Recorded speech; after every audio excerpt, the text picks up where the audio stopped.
As a preliminary matter, I'm Peter Halley, Chair of the ACNVT. And permit me to confirm that all members and persons anticipated on the agenda are present and can hear me. So I think we've already done that. Let me get this thing off my screen. We have, just for record purposes, we have Kathy, Gary, Bill Gardner, Peter Kahn, Donald Green, and myself, and we have two of the applicants. I thank them for attending. We're awaiting interviews, Ralph Kunkel and Donna Martino. So we have a quorum. Can everybody hear me? Just raise your hand if you can hear me. Yeah, and Peter, I know you can hear me. Yeah, okay. So we've got everybody here. We have a quorum. So this open meeting is being conducted remotely, consistent with the governor's executive order. And I guess there's a law that's been passed since that executive order permitting these meetings by Zoom. As we continue to negotiate through what is hopefully the end of this COVID pandemic. And in order to mitigate the transmission of COVID, we've been meeting by Zoom, and in our case, particularly because we live all over the United States, that is a real benefit, especially this time of year when people are not on the island.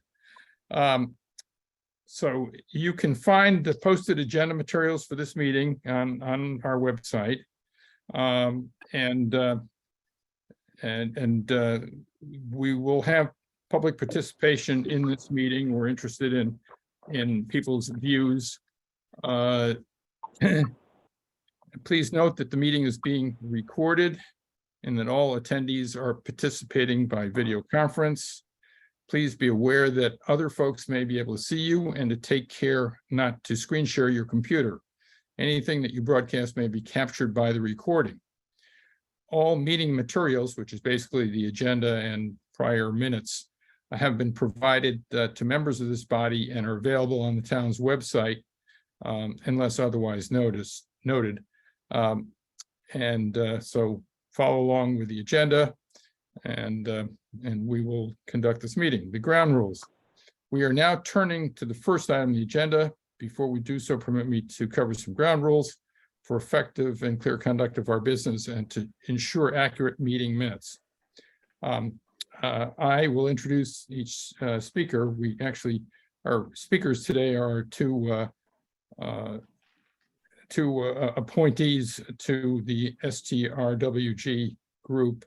And after they conclude their remarks, I'll go down the line of members, inviting each by name to provide any further questions or comments. If you have a question, I think feel free to interrupt, quite frankly, which is not on the script.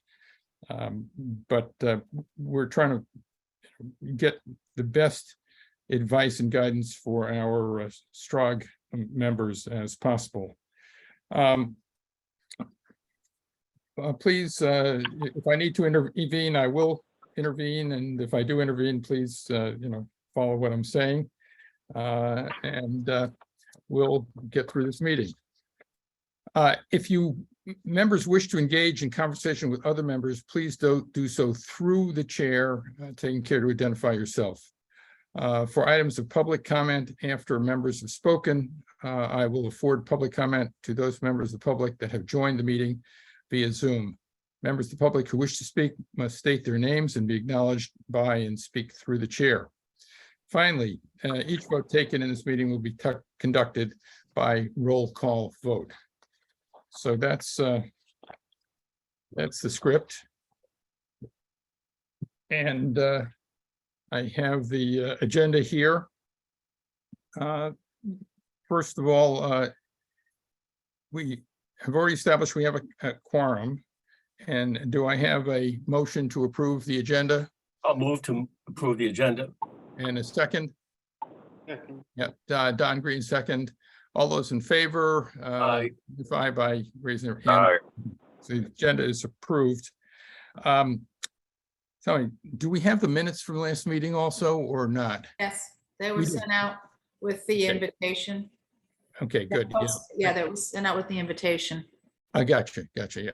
Okay, so do I have a motion to approve the minutes from the meeting? Also move. Second?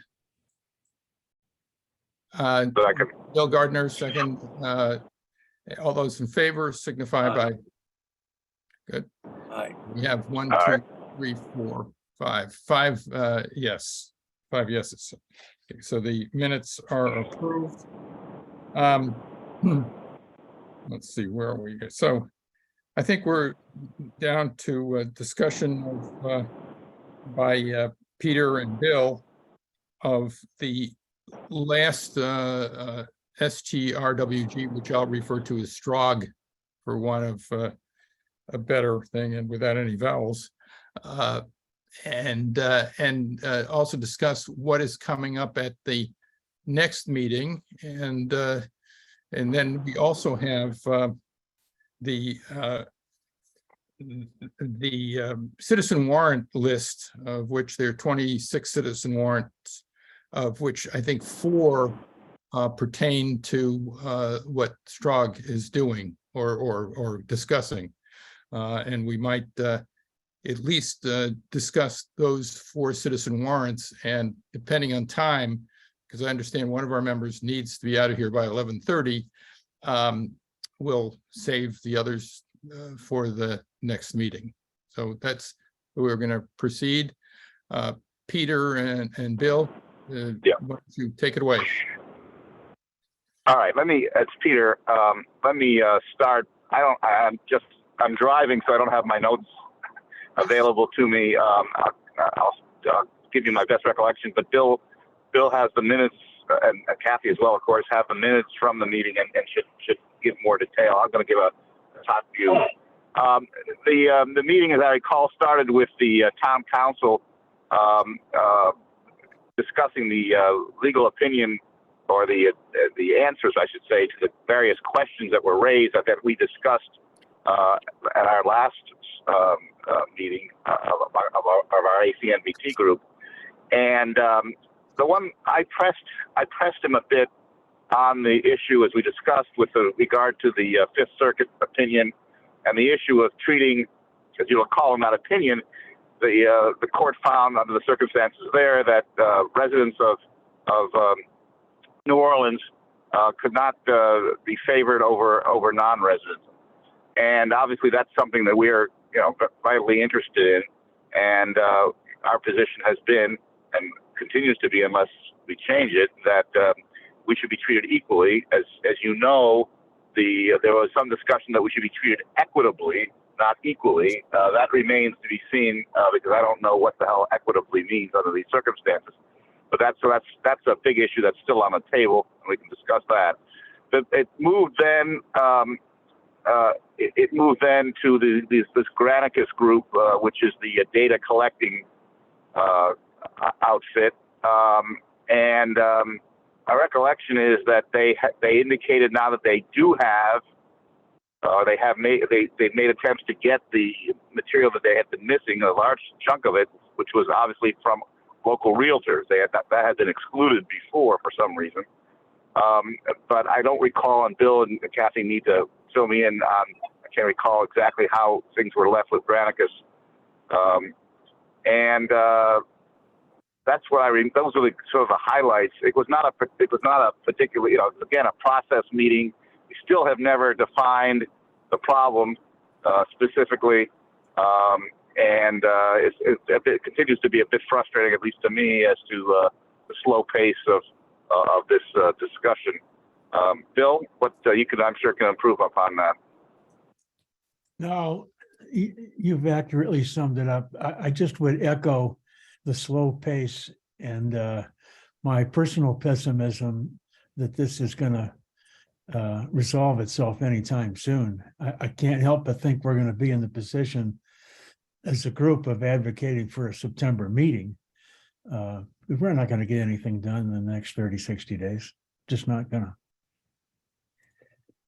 Right. I think, yeah, I think that's right. I would say that what I think might happen, obviously, is they'll advocate for a separate town meeting, but the group, by the time we actually have the initial town meeting, which I think is the first weekend in May, I would expect that there will be a position from the group, and that will be at least out there and can be a sort of a counterbalance to say, hey, look, guys, there's no reason to vote on the proposals that are, or there's no reason to pass the proposals that are pending until we discuss them fully at a September meeting. But who knows?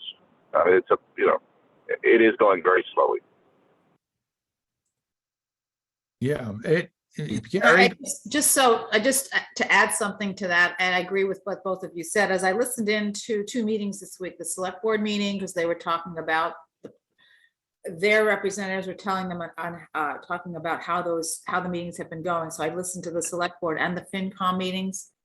So Peter Schaefer, who's their representatives, reported in, and there was absolutely no push from either town board to rush this through. That's not what I heard. They were actually surprised that it's, I don't know about you, but I felt like the moderators are trying to get us to cough something up, like they might be under contract to get something done, get something on paper. I don't know what their contract says, but I didn't feel the sense of urgency. I felt the sense of let's do this right from both those town boards.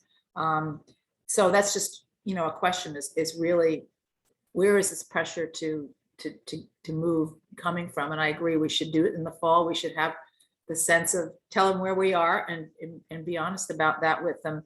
But it's just too complicated to do it wrong and, have a legal challenge or put something forth that can't become law. It doesn't make sense because it's really hard to understand zoning and bylaws and all that stuff. And everybody's trying to come up to speed, the learning curve.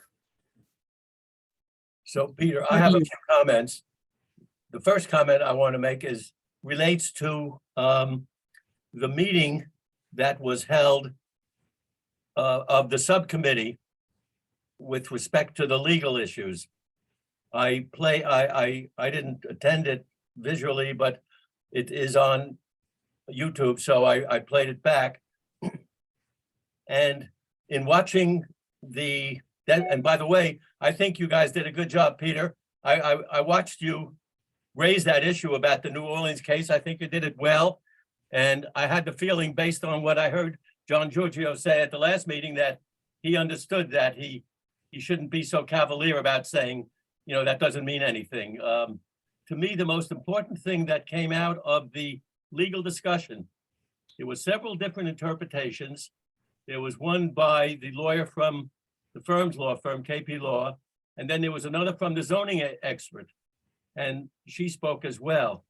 What was very important to me, as they went through the rules, they confirmed to me something that I have been deeply believing in and was starting to question, and that is that the zoning law can only regulate usage. And I noticed carefully exactly what was being said by both the zoning expert and the KP lawyer, and nobody said anything that would allow the zoning law to make a preference as to whether someone would say a seasonal resident or a full-time resident.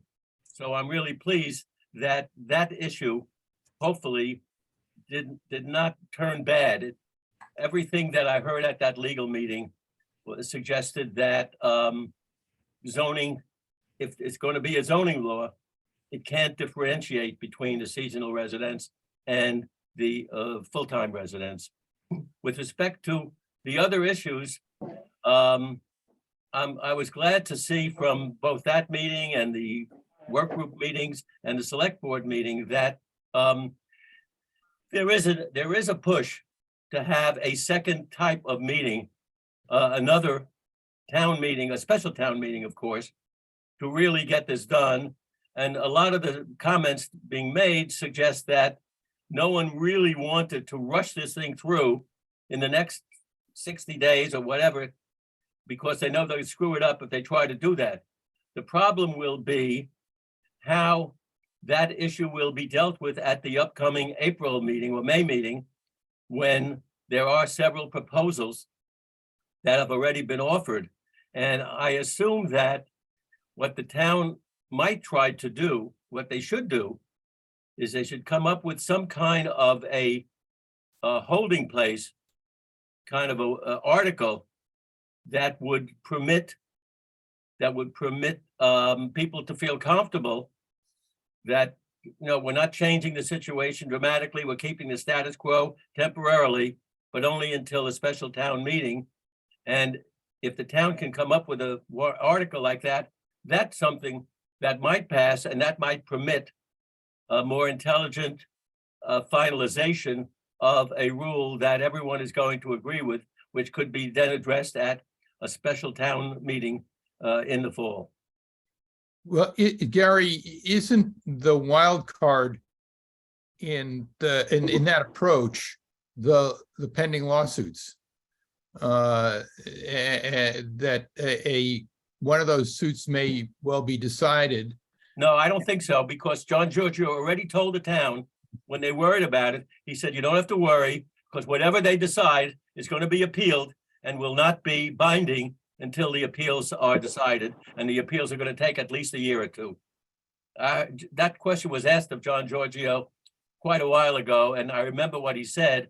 I assume that there's no question in my mind that that's what would happen if there was an interim decision that was going to really punish the residents or all the renters, the people who are renting out their property short term. So at least John Giorgio's opinion at that time was, don't worry, it's going to be appealed. It's not going to lock us in immediately. Well, the only Gary, it's downside Peter. about it, it's still costing people who are being sued a lot of money. We'll blame that on ACT now. They're No, it's funding. costing the Yeah. defendants. Gary- They have to defend themselves. Yep. And they're Peter, not. Gary, Gary, I agree with your understanding of what John Giorgio and his associates said and what the experts said. I guess I'm not quite as, I think the point though is going to be that there's a lot of movement to deal with this as a general bylaw, which of course doesn't require a 2/3 vote, right? It only requires a majority. And that's where the fight's going to take place as to whether or not there are some things put into that general bylaw that would, by their nature, somehow distinguish between residents and non-residents. I think we're going to have to make the case. Usage is usage, and that it applies to everybody, as you say, and you can make that distinction. But believe me, that is not the sentiment. If you've watched the full meetings, there is it's pretty there. Let me put it this way, affirmatively, the seasonal residents seem to be slightly in the minority of this group. It's weighted towards the full-time people, and as we know from various things, including taxes, they're not hesitant to give us the short end of the stick. So we need to watch that. I agree. Yeah. What's your opinion on the, it seems to me that the general bylaw would be where you would put that kind of discrimination or that distinction. That's the only place you can put it. You can't put it in zoning. Is that right? Is that what you understood? Yes. Okay. Peter's right about that. The zoning law clearly means that you cannot regulate anything except usage. General bylaws give you more flexibility, but once again, any general bylaw has to be constitutional. It can't discriminate against a class of people improperly, and that's what the litigation has been about and will be about in the future. Okay, so By the way, one other thing. Oh, Peter. Go ahead. Let me just make one other clarifying. Yeah, one other point that I think is worth noting here is that the Granicus fellow who's leading their group, their study, is from New Orleans, and he claims knowledge of this case. He's not a lawyer. I wasn't blown away by his description of the case. but he will, I think, try to play that card. So again, we're going to have to, I think we're going to have, if it gets to that, we're going to have some lawyer-to-lawyer discussions with town council and really put them to the test here. Peter, I heard exactly what he said, and you are absolutely right. The man certainly has a bias, and I'm very disappointed that he has that opinion and that it's starting to come through by the things that he said. I agree. So thinking about zoning bylaws and general bylaws, we have 4 warrant articles, citizen warrant articles, of which I think 1 is zoning and the other 3 are general. Is that correct? So let me just tell you what I think, and then people can correct me if they can. I think the Campbell Sutton, it's article number 8, is a zoning bylaw because it would change the definition of occupancy or something like that. Is that right? I didn't see a number 8. I thought she was talking Oh, about I'm- swimming pools, no? No, that's number 9. Okay. I'm sorry, I've got the wrong one here. It's Emily, number 13. Yeah. Okay, That one I believe is zoning. yeah, so that, yeah, it says zoning bylaw. Actually, they're all zoning bylaw Yeah. amendments. So I take it these amendments require 2/3 vote. Just they would, and so. Yes, if they're zoning, they do. Yeah, and so, just to be clear, a zoning bylaw, just like a general bylaw, has to be constitutional. You don't escape the Constitution by a 2/3 vote. And I think that the number 13, that's the one where it says the occupancy is what, 6 months or something like that.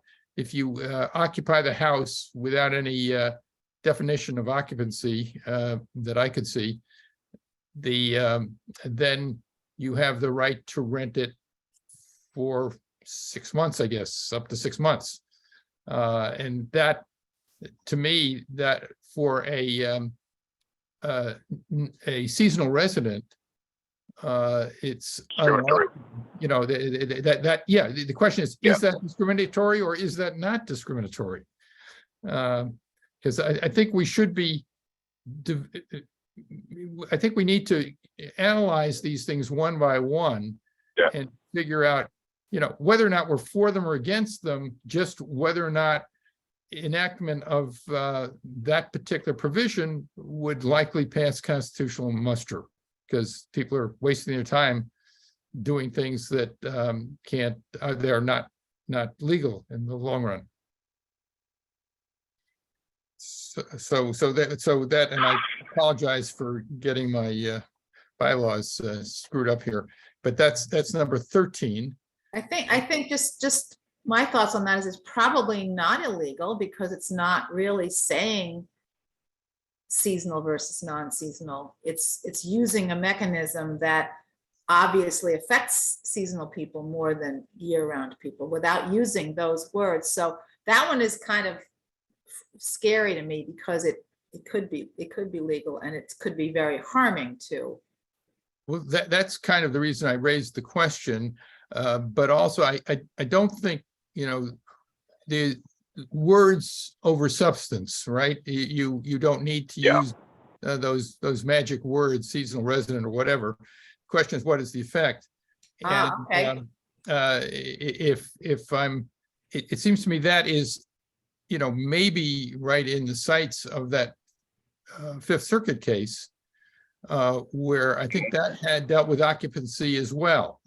So that, you had to be, I guess, an occupant of the house. You had to occupy the house to which you rent in order to rent it, as I recall. And so this one would just be, a minimum of 6 months occupancy. But I can't pretend that this is my area of the law. But Peter, with respect to that particular article, it's interesting. I've been thinking about it. You know, if they said 3 months, then probably no one would complain about it. And whether 6 months is a problem, we don't know. But in thinking about the number of people on the island, including locals, I'm now thinking about the locals who are going to be voting on this. A lot of locals own a second house or a third house, some own two, which they rent out. And so in effect, they'd lose everything because they have their own house and they have a second or third house only for rental for income, which allows them, what they have said many times I've heard, is that if I didn't have these other homes, I couldn't afford to live in my own house on Nantucket. Those people would be out, they'd be out of business because the second or third house that they own, they're not in at all. So something like that, which somebody may think it's going to solve the problem. I don't think it's going to solve the problem. There are too many locals that own several rental properties, and they can't say they live in all of them for whatever the required time is, whether it's even 3 months or 6 months. So that doesn't really solve their problem. Yeah, but it could, it could. It'll never get passed. It'll never get passed. Yeah, well, but if it did pass, it would be a hatchet instead of a scalpel. And, you know, a great number of people who might be surprised that they have just done away with their own income. Well, we don't know, and we don't have the data yet to know how many of the people who actually engage in short-term rental rent for more than 3 or 4 months a year or 5 months a year. Some people may only rent it during the high season or the higher season when they get the rental income, and they couldn't care less whether they rent it for the rest of the year. So the question, Don? Well, the thing is, I don't think the problem has been stated. And the problem is affordable housing. That's what this is all about. The other thing is that should not be part of the law is one, assuming that the behavior of people who rent property is going to be worse than the people who are here all year round or much of the year. I don't think that even should be part of whatever they're deciding. The other thing is people are worried about lowering the value of their house, which I also don't think should be part of this. And I think what they should be tackling is what can be done to short-term housing and also improve affordable housing. As far as zoning laws go, any residential area should be open to affordable housing.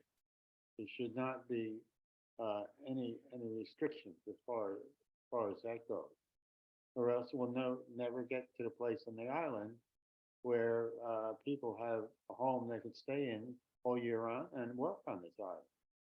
So the real problem is not being addressed by this committee. But Don, that's the point. That's the point that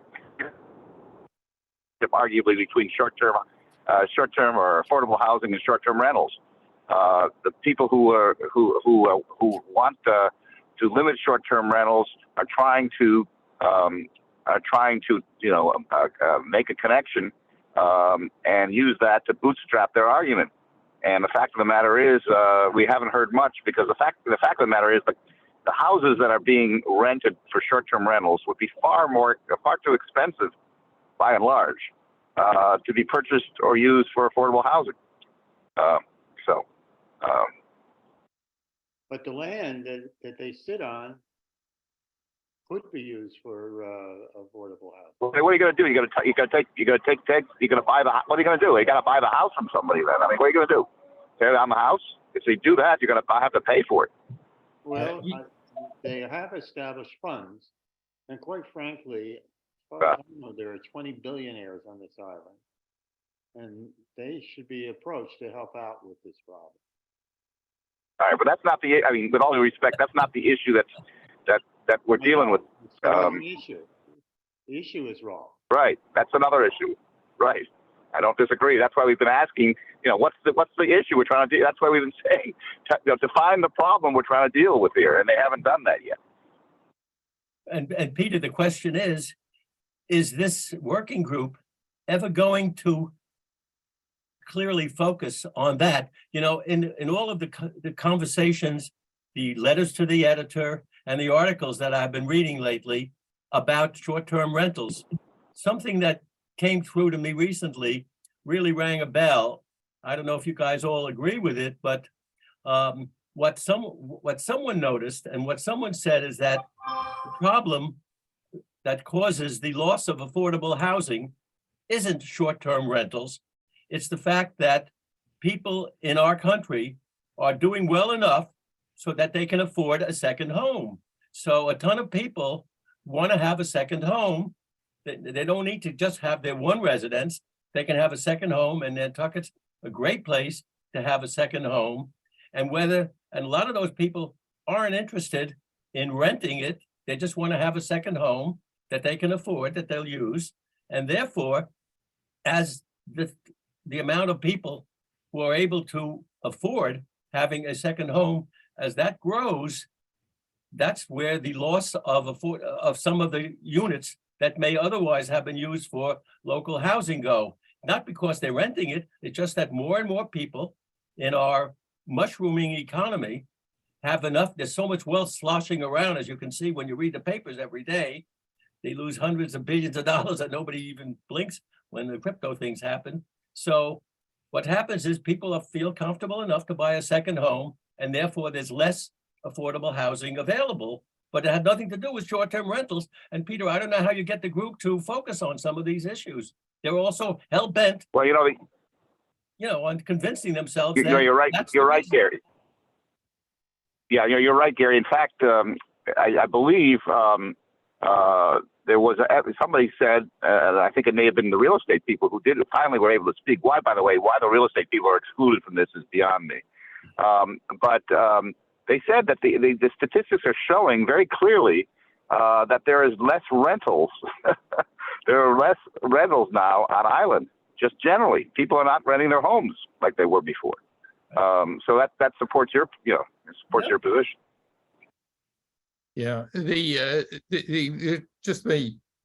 I keep looking at this and wringing my hands because this is really an economics 101 issue, as Gary points out, and they basically they're looking for a boogeyman, in this case short-term rentals, to solve a host of other problems that are only tangentially related to short-term rentals in my view. If for example the Act Now position were to be adopted, and I'm not sure exactly what that position is now, but the last Act Now position at town meeting, I think that the town would suffer economically to a great degree. And heck, how is it? I'm just joined this chorus of how do we get people to focus on defining what the problem is and figuring out what the solution might be, rather than just hammering away at short-term rentals. Bill.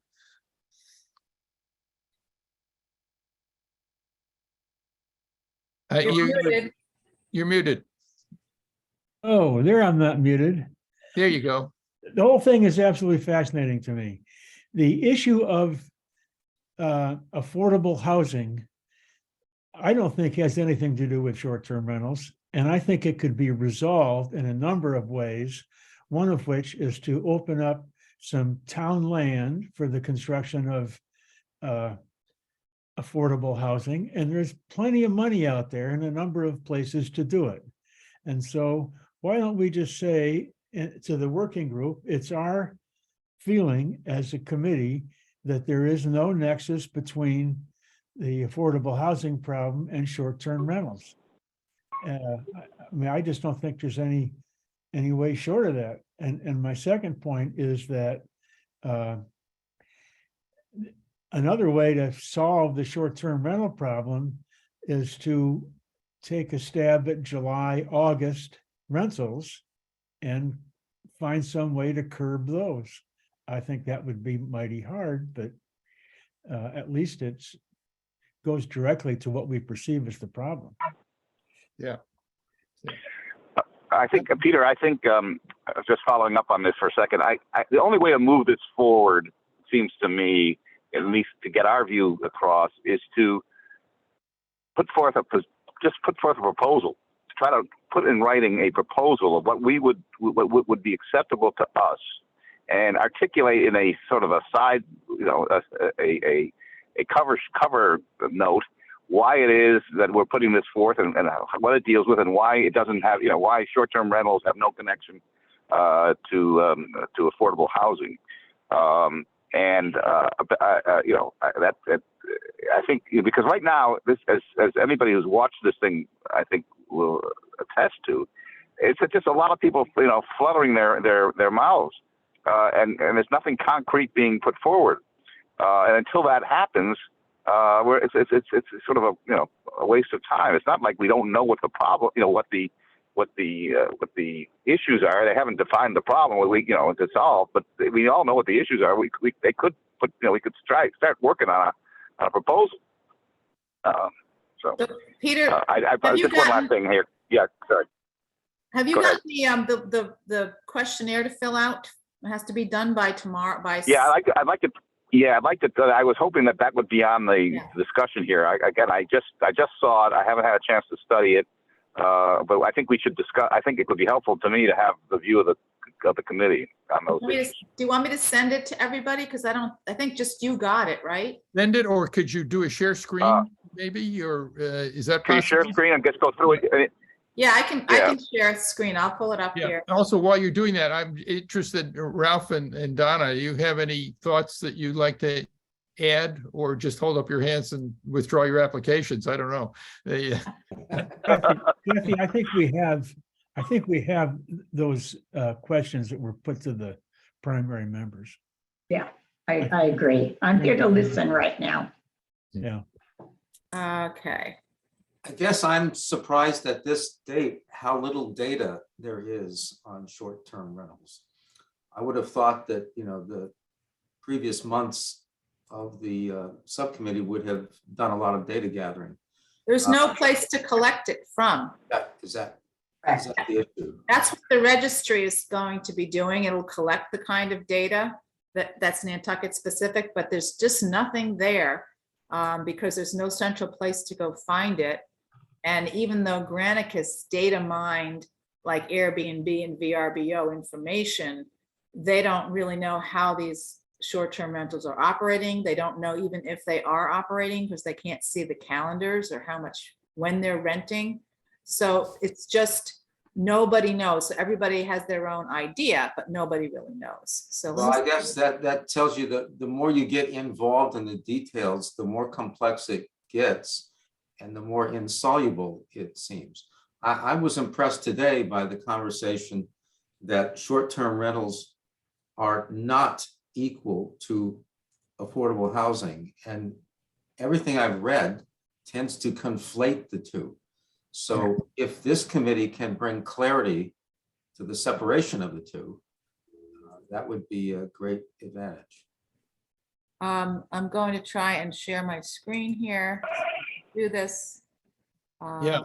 So Ralph, you're kind of where we've been at since the beginning of this thing, that you need data, you need to define the problem, you have to then get data to instruct you, because if you have a problem, you need to solve it. The data should be helpful in finding a solution. And I've watched, not with the intensity of Peter and Bill, the prior meetings of this group, and it, as Peter said, it seems to be more of an emotional, cathartic exercise for people than a real world definition of the problem and what one might do to solve it. So Let me tell you what is somebody here. could lead us through this, because I looked at this and I couldn't even understand how you fill it in. In other words, do you do 1, 2, 3, 4, 5? or just check the ones that you think are important? Well, Or, Yeah, let me tell you, let me just go through it then. It's very confusing. And so what you see on the left-hand side are all of the quote unquote policy outcome objectives that were written down from, spitballing that happened at the beginning of the meeting. Now, none of these are necessarily real problems or even true, because we don't have any data. These are just what people think are problems that should be solved and need to be addressed. So you have to pick one of them as your highest priority. And then the rest of them, you get to pick just one column. So there's no column that says, I don't think, it's hard to answer them because there may be no column to fill it out. And then you can put a comment about each one of them in your response about why you picked that choice. That's basically what it is. So it's a preconceived viewpoint that these are the issues that need to be resolved and this is your priority in resolving them, which we haven't, as everyone said, defined the problem yet. So what I did was I took each one of these in my own mind and then I created my answer and then why I chose that answer and then the data that was needed to prove or disprove this as an issue. Going back to the data, because one of the things that concerns me is our charter and our framework says anything you put forward has to be backed by data. So I don't think we should put forth anything that doesn't have data. And then we're in a catch-22 because we don't have the data. So I do know that Granicus and the real estate people are talking. I did hear that they're in some sort of discussions to get the big holes of data because Granicus was so naive about how Nantucket works. They didn't think that the real estate data was that significant. They didn't realize that that's most of it. So anyway, here are the different questions. So this is something that Peter will have to fill out on behalf of ACNBT. okay, let me just comment on this very, very briefly, because I'm looking at this and it's basically a survey, right? It's a survey of a small group of people. The survey, the key to a valid survey is having tested questions that do not bias the respondents one way or the other. And when I look at the fourth column from the left or the second column from the right, where it's not that important, or I don't think STRs impact this in a significant way, those are two entirely different questions. I don't think you're going to find anybody on this committee or around Nantucket that will say that affordable housing is not important. I think, everybody will say it's like kissing, eating apple pie or something. Affordable housing is important. And so that's a compound question, number one. You have no idea what the answer is when somebody puts that down. And so I think somebody needs to go back to Stacy at CBI or whoever. I don't know whose work product this is, but it's atrocious. And in that one little way, which will make a huge difference to this particular survey's purported results. It's a good point. So I'll get off my high horse with that one. And now let's go down. Okay, so then at the bottom, you have a place, one bucket where you can give an answer. Why did you rank these the way you're doing? And you're not really ranking them 1, 2, 3. You're just checking a box. That's. And then here's the what we're going to be doing at the December 5th meeting. So December 5th is going to be in person for many, many hours. It looks like they have it on the agenda as like from 2 p.m. to 8 p.m., which can't be possibly true, where it would just be in Nantucket, whoever can be there. I think they moved it to the 5th because that's the Monday after stroll, and they figured some of the off-island people might still be there and they could attend. And I think there's a virtual option also to call into this, although most people will be there in person. So this is their proposal to get, because they've been getting a lot of complaints from the public that they want better ability to participate and want to do some in-person meetings. So that's what this December 5th meeting is. And I think on the 12th, they plan to have another public meeting, but that'll just be virtual.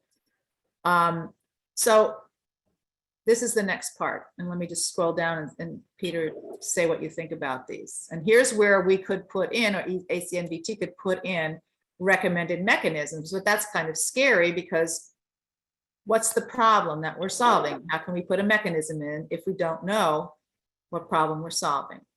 So that's where you could put something in. Let's do something about July and August, for example.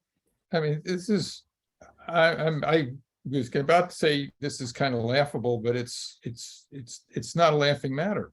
No. You say at our December 5 meeting, we will be working on developing packages of policy mechanisms to meet our goals. Well, what do goals mean? Shouldn't that to solve the problem we have identified? Or is the goal just to have these meetings and come up with a solution that may or may not work? Peter, Well, Peter, I don't have it in front of me. Just to play devil's advocate, I think what they're thinking, or what Stacy may be thinking, is that the goals are these items of, for example, reducing noise, increasing affordable housing, whatever those things are on the side, whatever those things are listed, those are the quote unquote goals. We haven't, again, as Kathy said, they were sort of spitballed out there. Where is the goal of treating, if it's a goal, of treating everybody equally? I don't know if that, that's not, I don't know if that's a goal. I don't know if that's, where that sort of fits in, but that's sort of our basic tenet, right? So that's not there. I don't know quite where I agree with you. This is one of the weirdest looking, again, I didn't spend a lot of time with it. I just got it, I think, the day before yesterday. Yeah.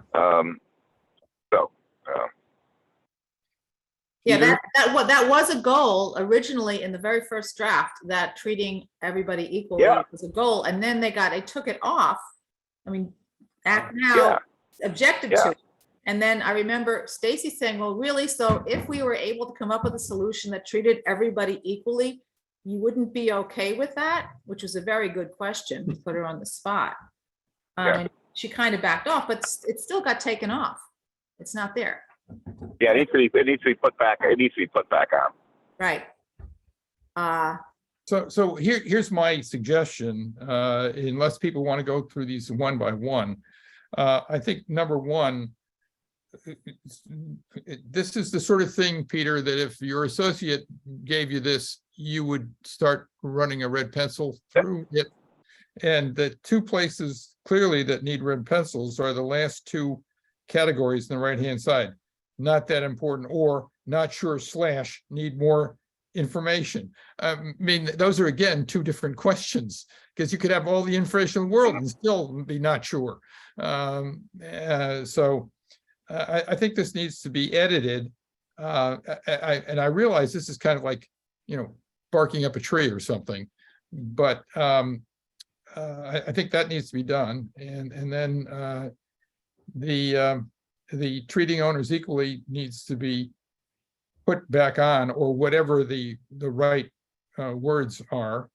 Actually, I think I kind of like treating owners equally because it doesn't distinguish between residents and non-residents. If you're one or the other, you still want to be treated equally as compared to the others in your group. So those are my thoughts, and I don't want to. I would hate for us to be considered a roadblock, or we can never be a roadblock because we don't have a vote at annual meeting, but to being obstructionist, let's put it that way. But I think the problem here is you now have at least 3 or 4 different moderators, so to speak. You have Stacy, whose job is to keep everybody talking to each other and sort of push them, like a mediator. You've got Granicus, where apparently their data. You got the lawyers, who is a different, they're a different kind of data. And then you've got this zoning person where I'm not sure exactly what her role is. It seems to me it's a quasi-legal role, but I guess she can tell you what kind of zoning laws others have passed. But if this is a Stacy product, I think there needs to be some pushback for Stacy, just making the point that you can't get clear answers to the questions being asked. And therefore the I questions. think, by the way, no, you're right. I think, look, my sense of this is that we could probably cut, a few people could get together and cut through this pretty fast. The one area that there seems to be a lot of, how should I say, not unanimity, but certainly a lot of consensus is around this idea of corporate ownership of people who have no ties somehow to the island. If there's one thing that's could probably be dealt with, that may be it. It's just like they dealt with the big box stores kind of thing. They don't want a Marriott. They don't want a Marriott on the island. And whether or not this what do you call it? I forgot the name of the group that owns some of the more expensive ones. Yeah. Copley. No, what little I know about them, they're actually doing a pretty good job. But that's the area. What is it? Let me ask you this, since I don't have this in front of me, Kathy. Is there? I thought there was something with regard to corporate ownership on this list here. What can you? Am I correct in that? No, there isn't a question about that, but so you'd have to put it in as one of the a recommended mechanism. Well, it says you can do others. You don't even need to do that. It says other, right in question 2 below. It says other. There seems to be a wild card here. You can put in what you want, if I'm reading this correctly, and that's the last of the sort of goal things. So that's where we could put in our objection to the whole way this thing was put out, the fact that it's got. No, I think that's overriding. I think what you put in there is something that everybody should be responding to get their views on it, and that has been left out. Okay. At least that's the way I approach this. And then also, I think the one that's 3 spots up from that, protect resident rental flexibility. That's another one of these totally ambiguous questions. Do they mean year-round residents, seasonal residents, both? Right. Well, that's what I thought. That's how they've been dodging this issue of treating everybody equally. They use this sort of vague language, and they're afraid to address it. Again, it's like this typical mediator language. Let's put off the hard questions until we have to, kind of thing.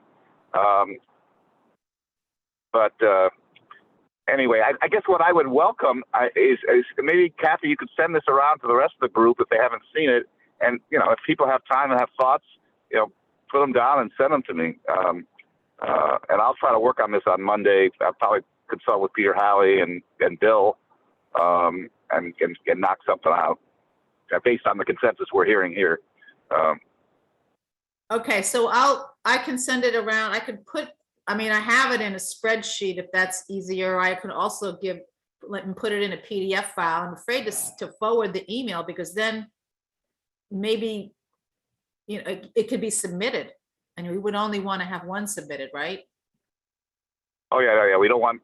You don't want to. I don't want. Yeah, no. We can only have one. Yeah. I have to be the one to submit it. Yeah.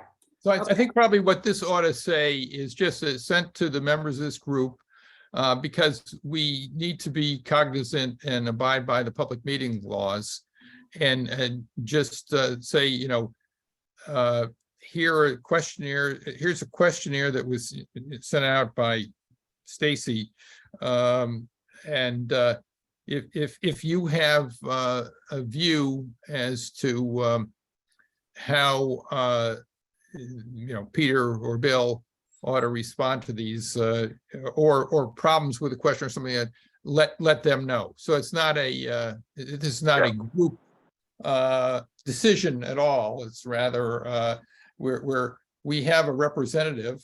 Indeed, any member of the public could send the same kind of Sure. message to you. Right. Sure. But we can't copy everybody and everybody on everything. I mean, we can send it to everybody, but Right. if everybody responds, they can't respond to everybody, because if more than 5 of us respond to each other, Right. then it's an Right. open, then it's a quorum. So, Yeah, Okay. I Right. could So just send it So to Peter. just respond to me.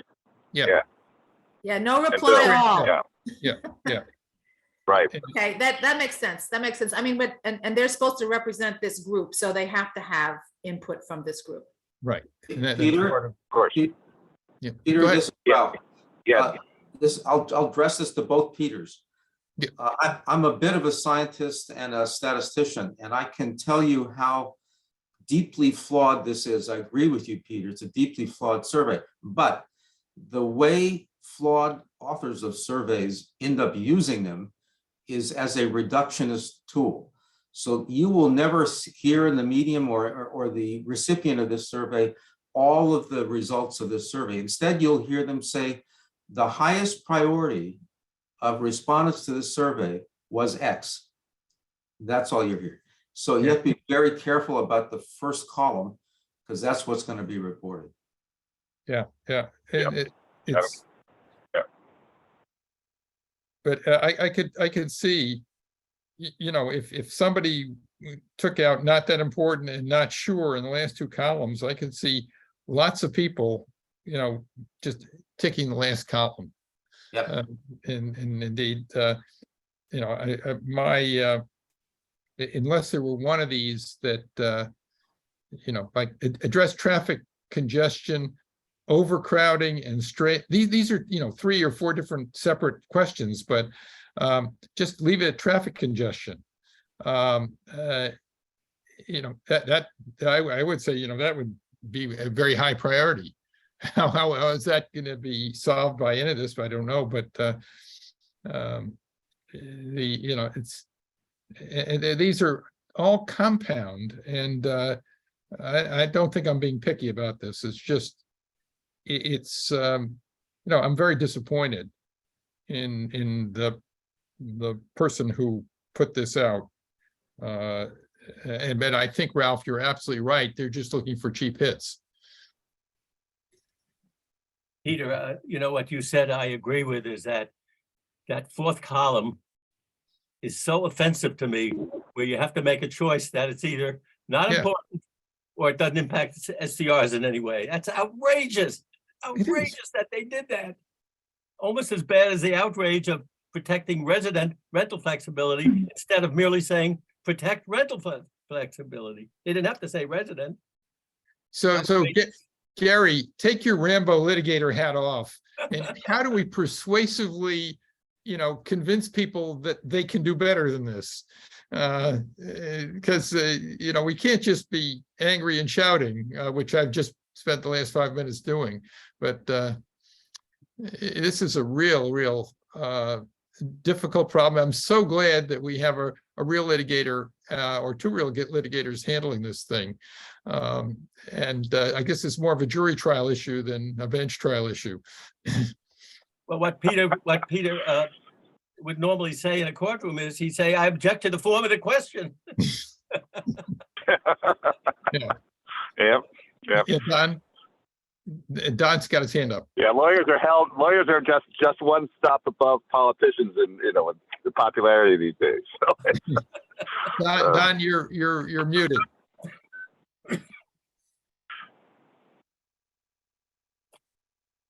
Trying to blot out any other sounds in my house. But seeing how people here feel about this, I don't think you should fill in any of these.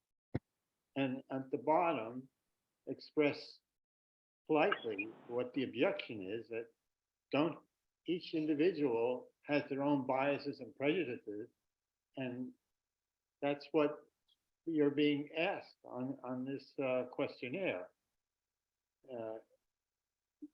And it also is a distance away from the problem you're supposed to be solving. Yeah, I don't think this questionnaire can get to anybody's biases or prejudices because it's so flawed. If you asked simple, direct questions, you might be able to get that done. But where you're asking for answers that are to a compound question, you don't know which question the person is answering. I think we are all subject to our biases. And that's true, and we'll work through this, but hopefully the power of data is that somebody might actually be able to step back from their biases and change their position. But without data and with compound questions, you don't have a prayer of getting any place. Well, Other that's what I'm saying. Actually, I would like to just chime in for a moment. Yep. I think at best, the survey is premature. And also I've been attending the meetings on Zoom. And I think Granicus is basically an outside tool, but it's not addressing us specifically. And you can see that in this survey. And the other thing is, you have to start, I agree with everyone else, you have to start with data, otherwise you don't know what you have. And if you don't know what you have, you can't go anywhere. That's my comment. So let me distill that down and make a suggestion that a favored answer to these questions will be need more data, having crossed out not sure. And number one, with an explanation as to why it's crossed out. And number two, the only sensible approach I can think of, but it's not popular approach, I think, is that the town meeting passed the bylaw that allowed the regulations, which the select board has now created, and really nobody can the data that provides is absolutely crucially necessary. I think that's true, but I'm not sure. And people need to basically be more patient and get to the data. And that's not going to happen until what? When do you anticipate people will have, at least 80% of the people will have registered their units and provided the data that's necessary? Sometime throughout next year. I mean, they're basically using next year as the, year to get everybody in compliance, and they're not going to fine anybody for non-compliance in the first year. So they'll have a bunch of data, but they won't have any trending. Is it growing? Is it shrinking? How are people changing how they use their homes for rentals? Maybe it doesn't change, maybe it does. That kind of stuff takes a few years, but they should have most of it by, I'm guessing, the summertime. Yeah, I mean, I tend to think that the crucial pieces of data, leaving aside trends, are how many houses are rented and how much of the time, and if this will capture it, when during the course of the year for short-term purposes, and how many beds are in those houses, and how many are usually included in the rental, or Right. But if you want to talk about congestion and noise and overcrowding, that's the kind of data you need. And then you need some data on the houses that are not being registered. My house, I may have a whole bunch of bedrooms that are only occupied 1 or 2 days a year. And I may only occupy the house, X number of days a year. But I'm part of the crowding problem, certainly. That's a good point. I've been around 15 years, and people were complaining about overcrowding 15 years ago. And I'm sure they were, complaining about it 30 years ago as well. I would agree that, there's a lot of overcrowding, but One other thing I want to say on this noise, it's the one that says address noise nuisance and other bad neighbor behavior. That's already addressed in the current regulation that starts January 1st. So this shouldn't even be on here. It's already been addressed.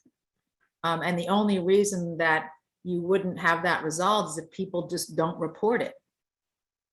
Then it'll continue, if that's in fact a problem. But that's already part of the regulation. There are fines associated with noise in your STR, and you can be refused to have a renewed application if you're a violator. So that one to me is a non-issue. I don't even know why it's still on here. Well, it's for the reasons that Ralph gave earlier. You get somebody to answer that one, address noise, nuisance, and other bad behavior. And that can be, because you get two answers, right? My You highest. get one priority one, and then the other ones, you have to check one of the other columns. Okay, and then you say important and significantly impacted by STRs. And so there you got it. Guilty as charged. Right. But then there's already something that's been done about it, so you can throw it away. There's nothing more to be done. It's already regulated. Whether you, no matter how you answer that one, it doesn't matter anymore. Anyway. Yeah. Well, I think somebody would complain about the noise we're generating right now. Okay, well, anything else on this? I think the idea is if you think you can be helpful, send some suggestions to Peter and I think with Peter and Bill. And Yes, yes. yeah, and our guests can, should I send this out to our guests as well? They're members of. Yeah, the yeah. public? Yeah. absolutely. I Sure, mean, sure. they're members of the public, and this is, I don't know if this is a public document or not, but it will become one. It should be, yeah. We're referring it to our data expert, plural. Okay, are we done with this? I can take this sharing down? Yeah, I think so. And I don't have any recommended mechanisms. I don't have any views on that because, you know, I think it's too early to tell. You can't. But if anybody else has views, you know, give them to Peter and Bill. So the I do also think that in sort of the heading that we're talking about, the STRWG, that if you will all take a look at these citizen warrants and specifically look at numbers 13, I think 19, 20, and 21. They are the ones that are likely to come up at town meeting and impact short-term rentals. And maybe we can discuss that a little bit at our next meeting. It would, and also, I went down the list of citizen warrants and just looking at the ones that I thought would be interesting to us. I think the change in the form of government there are 2 warrants, and that probably should be maybe a separate meeting. I don't know when that's going to come up before the FinCom and all the rest of that, but maybe we can invite the proponents of those 2 things. Let's see, we have Campbell Sutton's bylaw amendment on noise.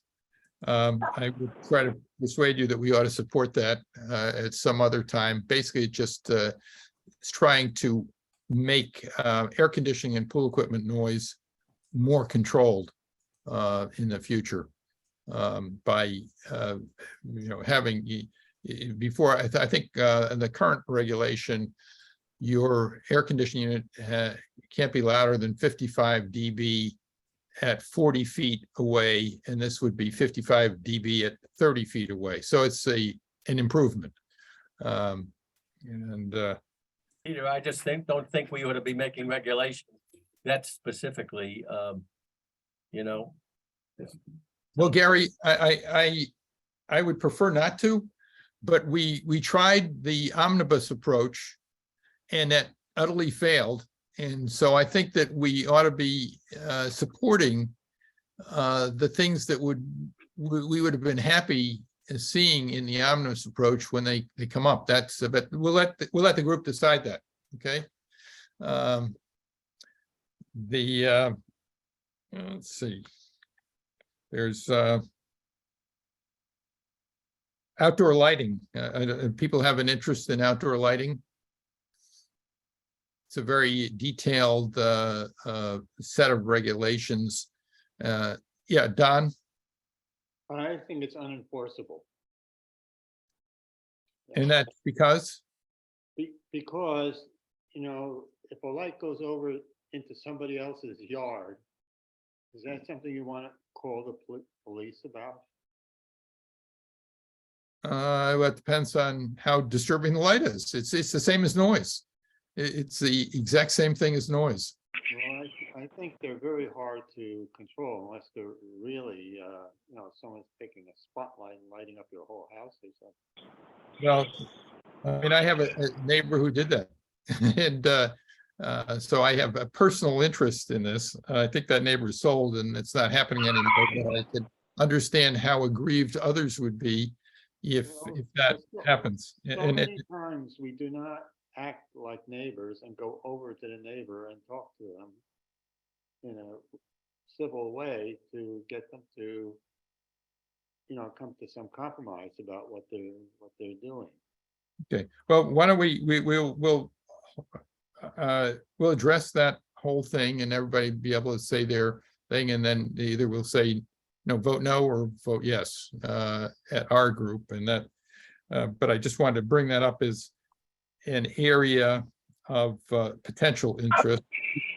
And those are there's some others that I just don't understand what they are. They're usually zoning map changes or what have you. But if anybody else sees ones that they are interested in, one might be the Affordable and Year-Round Housing Stabilization Fund. Should we be supporting that? Shouldn't we be supporting that? Or should we be keeping our mouths shut? Peter? Yeah. I have an interest in the warrant on outside lights presented by Nantucket Lights. Yeah. But they're very detailed comments. How would you want to receive them? Do you want them orally in an upcoming discussion, or do you want them submitted, or? Why don't we, I think what we ought to do is start up with a discussion where I think you can provide your comments. There's certainly nothing, if you were to take that and mark it up where you see problems, or maybe Ralph, are you against in general or in favor in general, but with some reservations, or what? I mean, I could summarize by saying, of course, I think it's a problem. However, I think the warrant as it is very problematic in several ways, in such things as process and timeliness, and whether it's workable, and what burden it imposes on homeowners. But it's also extremely problematic in terms that it has exaggerated the problem and exaggerated the solutions.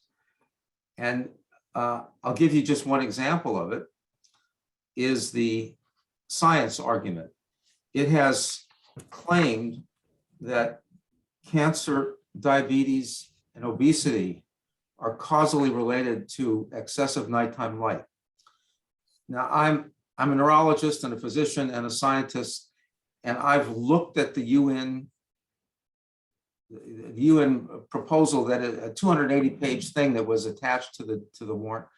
And I can tell you that science that's quoted is naive and unreliable and totally unsubstantiated, but it's offered as proof that we should all be afraid of cancer, obesity, and diabetes if we have excessive light. So that's just one. Since I have lots of comments, I couldn't respond to you or anybody else on these documents because they're PDFs. So I would have to have a Word document in which I'd be glad to type away all day if you care to read any.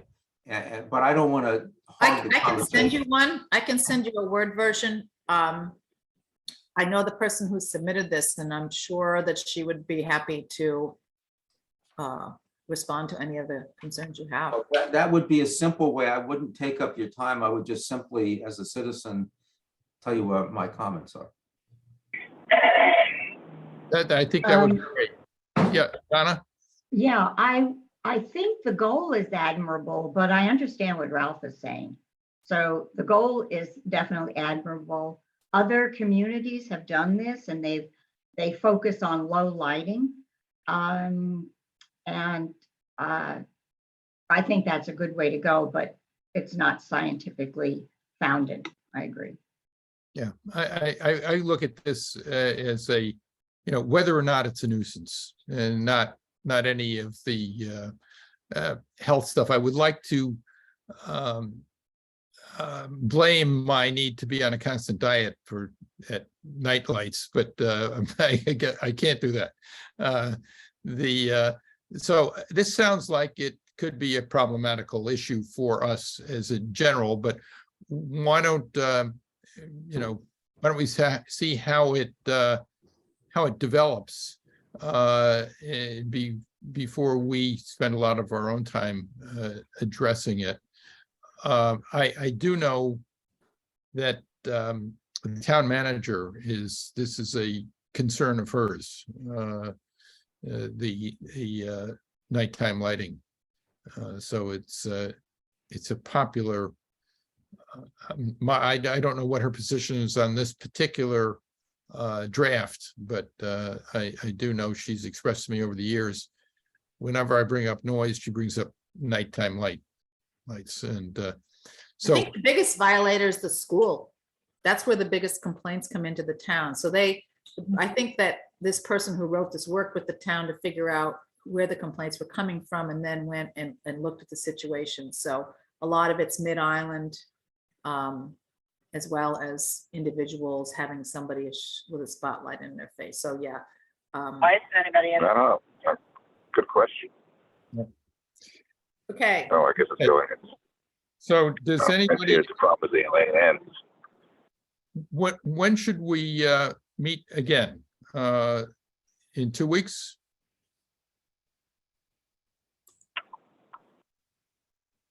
I can't be on the call at all in 2 weeks, but that's just me. I'm going to be on an airplane, hopefully. What is 2 weeks? What's the date to 2 weeks from now? The 3rd of December 3rd. December 3rd. Okay, I could do that. Yeah, Anybody that's else? helpful actually, because it'll be for the next meeting. So that will be, because the meeting following that is what, December 5th or? Yeah. Yeah, so that Yeah, probably. December 5th. And anybody who has, things for the agenda that they think should be on the agenda, I'm not saying they will all be on the agenda, but if you'd send it to me, Peter and Kathy, we'll take a look at it and try to figure out whether nothing is going to get ignored. It just may be a matter of when best to consider things. Because I think right now the main goal is to get through this STRWG issues and anything else that are a high priority, and then look at things that are a lower priority. What should the agenda be stated when Kathy sends out the notice? What should we say is going to be the subject that we're going to talk about at the next meeting? One subject is the short-term working group stuff. Should we talk about some of the warrant articles then or not? Maybe that's a good time to start talking about the government articles, because it seems to me that that's been an interest of the group for some time.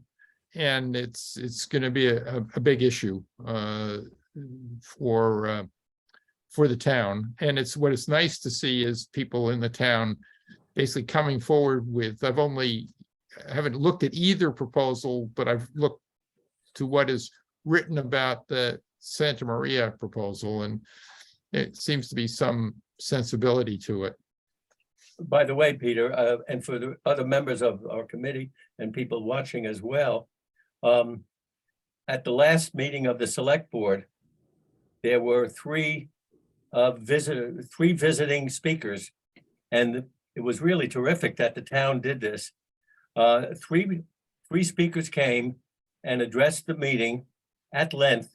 It's the second part of the meeting, and the three people are members of government that on other communities in Massachusetts that have shifted from the old town meeting that we have today into some kind of a other different type of government.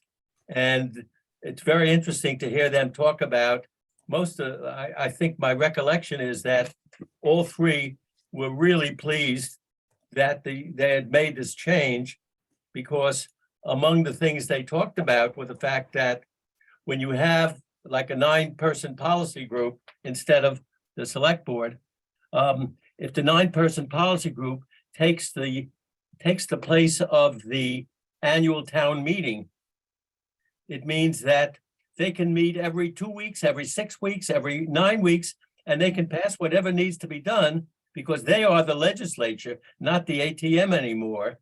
And spending bills, priorities, everything can get done on a timely basis, and instead of what we do here saying, oh God, we have to have the next annual town meeting or special town meeting, gotta wait 6 months, we can't pass the monetary things. So they were all pretty excited about the fact that they had made the change. And I think it's worthwhile for all of us that are going to talk about it, if you have the time, to take a look at the second half of the select board meeting this last week. Yeah, I attended it as well. It was really informative. I did too. It was excellent. I can include the link to that in the minutes if you want. You should, yeah, you should. Okay. Make So it easy. if we look at that, I mean, do we need speakers on this issue initially? Or do we kind of look at that and then look at the articles themselves and have a general discussion, or we need speakers and proponents for the articles to talk to us? Well, you might get Cliff Barnes if he's pretty active and he attends a lot of these meetings. Cliff Barnes is one of the proposers. Proponents, yeah. Curtis Barnes. Curtis Barnes. Curtis Barnes. He I don't know. proposed one of them. Yeah, yeah. Yep. Okay, well, then maybe You might reach out to him and see if he's available. contact him and then try to contact the other person. I can look and see whose name's on it. There's actually 3 of them. There's 3 Three. different articles. So I have Curtis Barnes, town form of government. Where's the other one? There's one that was submitted by town employees late. Yes. Yeah, there's Jeff Carlson. And Jeff so, is the head of the Natural Resources Department. Yeah. yeah, I want to stay away from him. No, he's a good fellow. And the head of the medical department is involved in that one too, I think. Yeah, I don't see the last one, because I don't see a Tom on my list. I just have 26, so there are more than 26 now? 26 articles. No, I guess, I know there were 3. I thought there were 3. Because there were 3 reported on in the newspaper, but I don't know the numbers. So, Okay, I'll take a look. Okay, so are we ready to adjourn then? Anybody else have anything for the good of the cause here? I think. By the way, Kathy, and Peter, I know someone else that has applied to the town to join our committee, Gene Briskman, who. So do I. And. Oh, yeah. Good. And I think we should, I'll give you his email so you can copy him and he can attend the next meeting perhaps. Good, good. So there are 3 Yeah, people. also Steve Pearl, there's also another, Steve Perlman, the sheriff's brother, has also applied. Okay, He should be added. okay. So maybe Perelman. if anybody has their email addresses, I can include them on our. I'll send it to you. Okay, Yeah, Okay. I'll send it to you. great. I have both of them. Kathy, do you have mine? You have my email. Yes, I do. That's how you got invited. Yes. Do I have a motion to adjourn? So moved. So Okay, moved. second. All in favor, raise their. Second. And good. Aye. Thank you very much. I appreciate everybody attending and contributing. Stay well, Thank you everybody. for including us. I appreciate that. Happy Yeah. Thanksgiving. Happy Thanksgiving, everybody. Take it. And you're Yeah, running the meeting same, next same. time, Peter. Okay, okay. Don't lose your instructions. These fingers will be in charge. Okay, Okay. thanks. Take care. Bye-bye.